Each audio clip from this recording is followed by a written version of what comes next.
June 7, 1944. 13:47 hours. American Field Hospital, Omaha Beach Sector, Normandy. Obergefreiter Franz Meyer felt the shrapnel in his thigh grinding against bone with each step. Blood soaked through his field dressing, applied 3 hours ago by a sanitator who'd been killed moments later by artillery fire. When American paratroopers surrounded his position near Carentan, Meyer expected a bullet to end his war quickly. Instead, he found himself on a canvas stretcher, carried by 2 GIs who moved with practiced efficiency toward a collection of olive-drab tents marked with red crosses. The morphine syringe one of them jabbed into his arm took effect before he could protest. Pain that had been excruciating became a distant ache.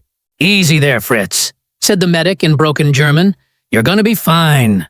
This wasn't propaganda or mercy alone. It was policy that treated every wounded soldier as worth saving, revealing to German POWs a medical system where even enemy lives mattered enough to preserve with the same resources devoted to American casualties. The collapse of German medical services. By the summer of 1944, German frontline medical services had deteriorated to levels that shocked even veteran Wehrmacht soldiers. The systematic bombing of pharmaceutical plants had eliminated most domestic production of antibiotics and painkillers. Morphine supplies had been exhausted months earlier. Field hospitals operated without anesthetics, performing amputations with soldiers biting leather straps. The evacuation system that had functioned efficiently during the early war years had collapsed under fuel shortages and constant air attack. Wounded soldiers often waited days for transport to rear medical facilities, dying from infections that proper treatment could have prevented. Medical personnel themselves suffered from malnutrition and exhaustion that compromised their effectiveness.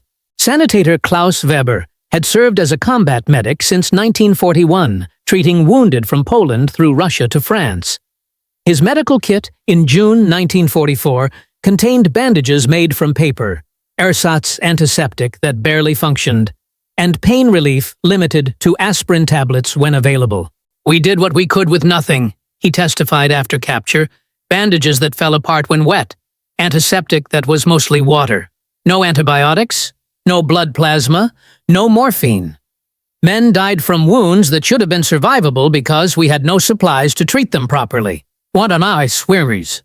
The contrast with what German prisoners encountered in American medical facilities was so stark that many initially suspected deliberate psychological manipulation. How could an enemy provide better medical care to prisoners than Germany provided to its own soldiers? The arsenal of healing. American medical logistics in 1944 operated with abundance that German medical officers found incomprehensible. The United States was producing penicillin at rates that supplied not just American forces, but Allied armies and even enemy prisoners under Geneva Convention obligations.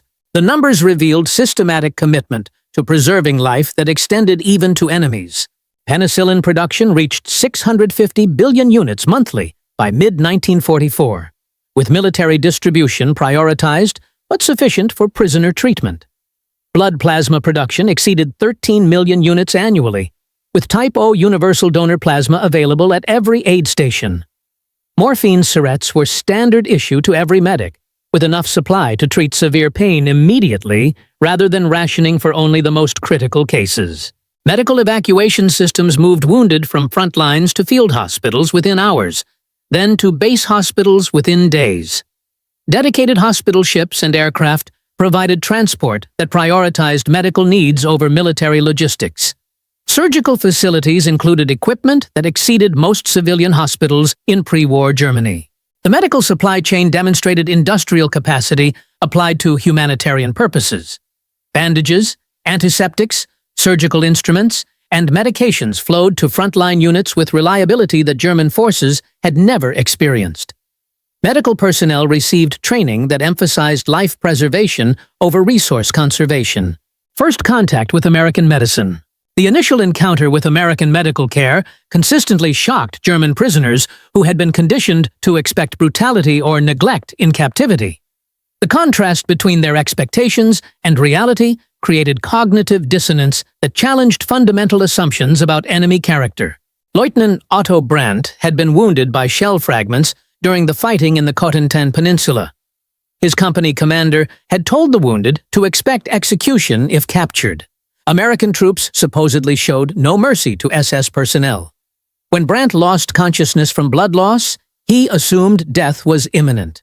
"I woke up in a tent with white walls and bright lights," he testified years later. An American doctor was stitching my abdomen. A nurse, a woman, was monitoring my pulse. They had started a blood transfusion while I was unconscious. The blood was flowing into my arm through rubber tubing I'd never seen before. The blood transfusion particularly disturbed Brandt's worldview. German medical doctrine considered blood transfusions experimental procedures justified only for critical cases involving German personnel. The casual use of American blood to save an enemy soldier suggested resources so abundant that human life took precedence over military necessity. The medical personnel treating Brandt showed professional competence that exceeded his previous medical experiences. The surgical technique was precise, the wound care meticulous, and the pain management effective. More psychologically disturbing was their attitude. They treated him exactly as they would treat American casualties.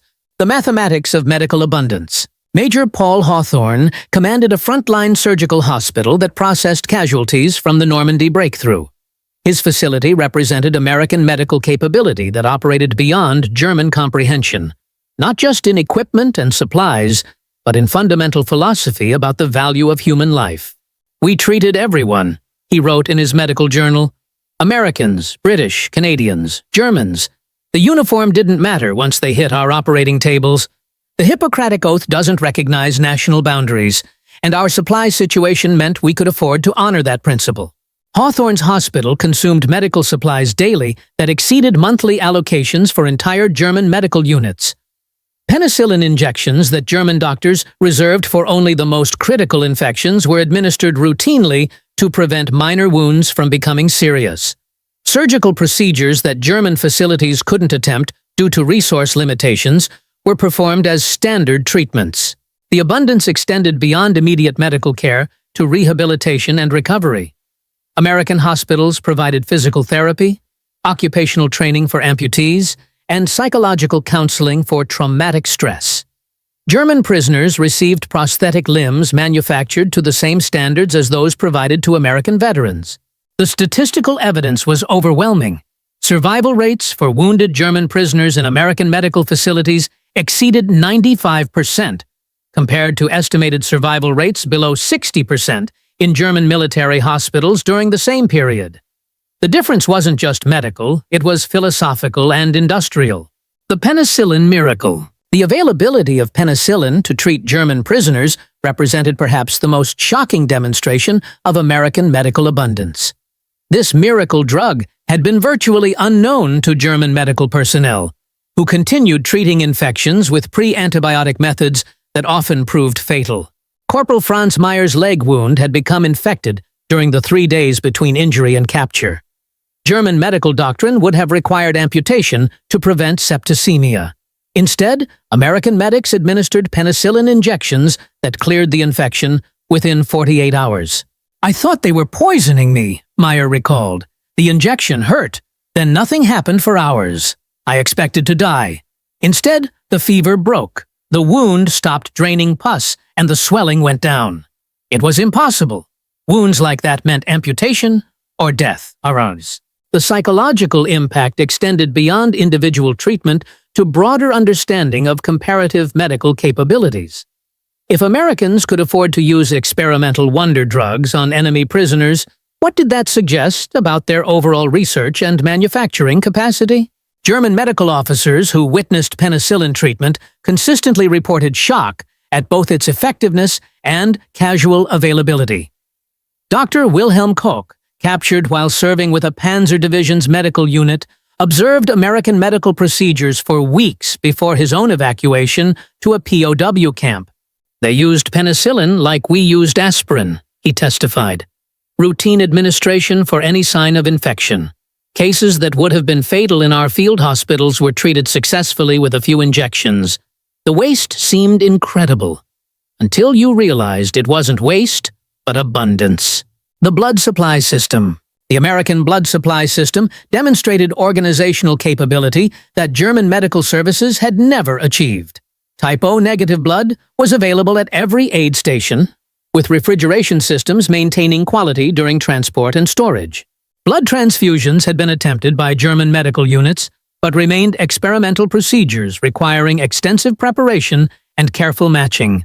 American medical facilities performed transfusions routinely, with blood banks maintaining supplies sufficient for mass casualty events. The sight of their own blood flowing into German prisoners created profound psychological impact among captured medical personnel. Unterarzt Heinrich Müller had performed emergency surgery throughout the war, losing patients regularly to blood loss that transfusions could have prevented. "They connected me to a bottle of American blood," he wrote in his prison diary. "Type B positive, the same as mine. Someone in America had donated this blood. Not knowing it would save a German soldier's life. The generosity was incomprehensible.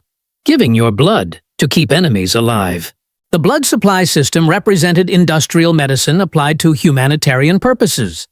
Blood collection, processing, typing, and distribution operated with efficiency that treated human life as infinitely valuable rather than strategically expendable. The Nursing Corps. American military nurses provided medical care that shocked German prisoners accustomed to male-dominated medical services. The professional competence and authority of American women in medical roles challenged German assumptions about gender capabilities and social organization. Lieutenant Margaret Ellis had trained at Johns Hopkins before commissioning in the Army Nurse Corps. Her surgical assistant skills exceeded those of many German medical officers, and her patient care demonstrated training that emphasized comfort alongside clinical treatment. "They stared at us like we were aliens," she recalled decades later. German prisoners couldn't understand women working in forward medical facilities, making medical decisions, even assisting in surgery. Some refused treatment from female personnel until they realized we were often more skilled than the doctors they'd known. The nursing care provided to German prisoners included attention to psychological as well as physical needs. Nurses learned basic German phrases to communicate with patients, provided writing materials for letters home, and arranged for religious services when requested. This holistic approach to medical care revealed American medical philosophy that viewed patients as complete human beings rather than damaged military assets. The contrast with German military medicine, which focused narrowly on returning soldiers to combat duty, was stark and psychologically devastating. The field hospital experience. American field hospitals processing German casualties operated with organizational efficiency that demonstrated systematic preparation for mass medical care. Unlike German medical facilities that improvised solutions to supply shortages, American hospitals functioned according to established protocols that assumed abundant resources. The physical facilities themselves shocked German medical personnel. Prefabricated surgical units with electric lighting, sterilization equipment, and climate control created operating conditions that exceeded most civilian hospitals in wartime Germany. Portable X-ray machines allowed diagnostic procedures that German field medicine couldn't perform. Staff Sergeant Robert Chen, a medical technician who processed hundreds of German prisoners, noted their consistent reactions. They kept asking if this was a permanent hospital, not a field facility. The equipment, the cleanliness, the organization, they couldn't believe we could set up full surgical capability in temporary buildings. The surgical procedures performed on German prisoners demonstrated technical capabilities that German military medicine had never achieved. Neurosurgery, orthopedic reconstruction, and plastic surgery were performed routinely rather than being reserved for special cases. German prisoners observed American medical teams working with resources that eliminated most constraints on treatment options. The question wasn't whether treatment was possible, but which approach would achieve optimal results. This abundance of choice was foreign to German medical personnel accustomed to making do with limited options. The psychological impact of receiving superior medical care from enemies proved more disorienting than physical wounds for many German prisoners. Men raised on propaganda about American weakness and brutality faced evidence that contradicted every assumption about enemy character. Hauptmann Friedrich Weber, a company commander captured near Saint-Vite, required emergency surgery after taking shrapnel in the abdomen. The American surgical team saved his life with procedures that exceeded anything he'd witnessed in German military hospitals. "I lay there thinking about propaganda we'd been told," he wrote in a letter smuggled home months later. Americans were supposed to be weak, cowardly, incapable of sacrifice. Yet, they were saving my life with blood donated by their civilians, medicine they could have reserved for their own soldiers, and skill that proved their medical training was superior to ours. The cognitive dissonance created by receiving excellent medical care from supposed inferiors forced fundamental re-evaluation of Nazi racial theory and military doctrine. If Americans were subhuman, how could they demonstrate such advanced medical capabilities? If they were weak, how could they afford to save enemy lives? The rehabilitation process. American military hospitals provided rehabilitation services to German prisoners that exceeded treatment many would have received as civilians in pre-war Germany. Physical therapy, occupational training, and prosthetic fitting were standard services rather than special accommodations. German amputees received artificial limbs manufactured with precision that enabled near-normal function. The prosthetic technology incorporated materials and engineering that German industry couldn't match even for its own veterans. Training programs taught prisoners to use prosthetics effectively, ensuring maximum functional recovery. Corporal Hans Richter lost his left leg to a mine near Cherbourg. The American prosthetic he received allowed him to walk without assistance and even participate in recreational activities. The contrast with German prosthetics, crude wooden substitutes when available at all, was psychologically devastating. "They gave me a leg better than my original," he testified after repatriation. American engineering, precision manufacturing, custom fitting. I could run, even dance. Meanwhile, German amputees received wooden pegs if they were lucky. The difference showed which side was truly advanced. The medical supply chain. The medical supply chain supporting American prisoner care demonstrated logistical capabilities that extended far beyond combat necessities. Specialized medications, surgical instruments, and diagnostic equipment reached frontline medical facilities with reliability that German forces had never experienced. Medical supplies flowed through distribution networks that prioritized life preservation over resource conservation. Antibiotics, analgesics, and surgical materials were consumed at rates that would have exhausted German medical stocks in days. Yet American supplies remained consistently available. The abundance reflected industrial capacity specifically devoted to medical production. Pharmaceutical plants, medical device manufacturers, and supply distribution systems operated independently of combat material production, ensuring medical needs could be met without compromising military requirements. German medical officers who observed American supply operations consistently reported disbelief at the casual availability of items that German forces had been unable to obtain for months. The systemic abundance suggested economic resources that made medical care a priority rather than a luxury. The dental care revelation. American military dentistry provided services to German prisoners that exceeded civilian dental care available in pre-war Germany. Regular dental examinations, cavity treatment, and preventive care demonstrated systematic attention to health maintenance rather than emergency intervention. Many German prisoners had never received professional dental care beyond emergency extractions. The comprehensive dental treatment provided in American facilities included procedures that preserved teeth rather than simply removing problems. The dental equipment and techniques impressed captured German medical personnel familiar with civilian dental practices. American military dentists used materials and methods that represented advancement beyond European standards, creating treatment outcomes that exceeded expectations. The systematic attention to dental health as part of overall medical care demonstrated American medical philosophy that viewed human health holistically rather than addressing only immediate problems. This comprehensive approach revealed resources devoted to prisoner welfare that exceeded basic humanitarian requirements.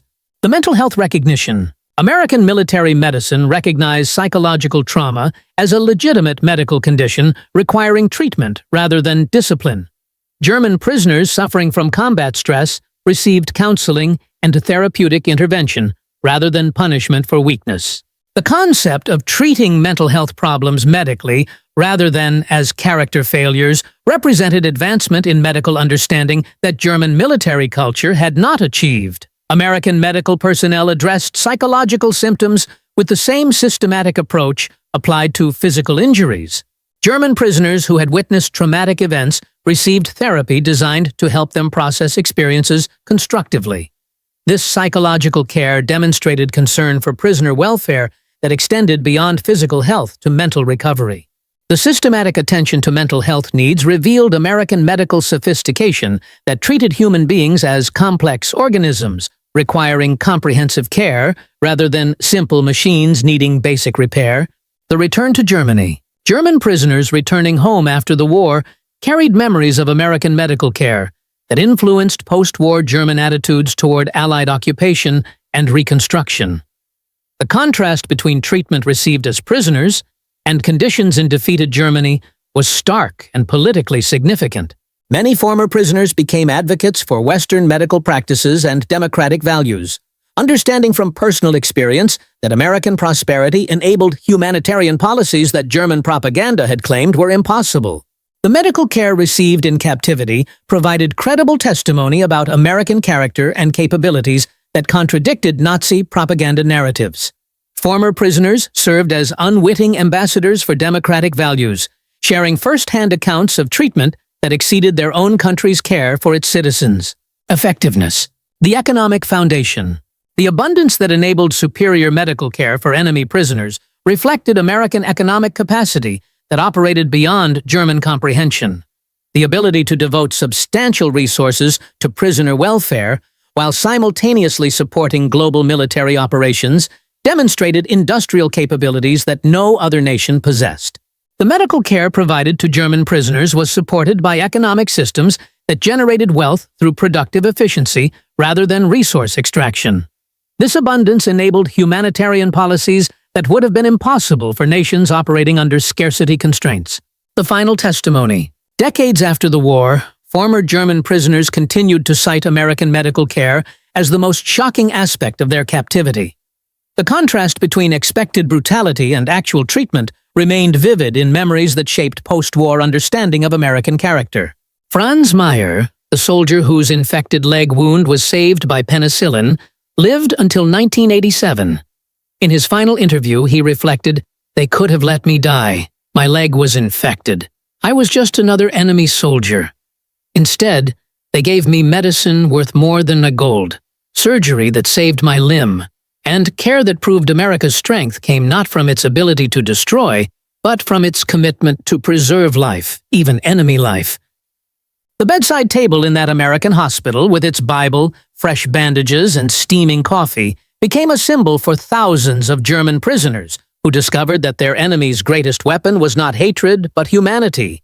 The systematic application of American abundance to the preservation of human life, regardless of uniform or ideology. In the end, the medical care that saved German prisoners' lives demonstrated that American victory was built not just on industrial capacity or military skill, but on moral foundations that valued human dignity above ideological revenge. For enemies who expected death, the gift of healing became the most powerful testimony to democratic values, proof that some societies were strong enough to show mercy, wealthy enough to preserve enemy lives, and confident enough in their principles to extend humanity even to those who had sought their destruction.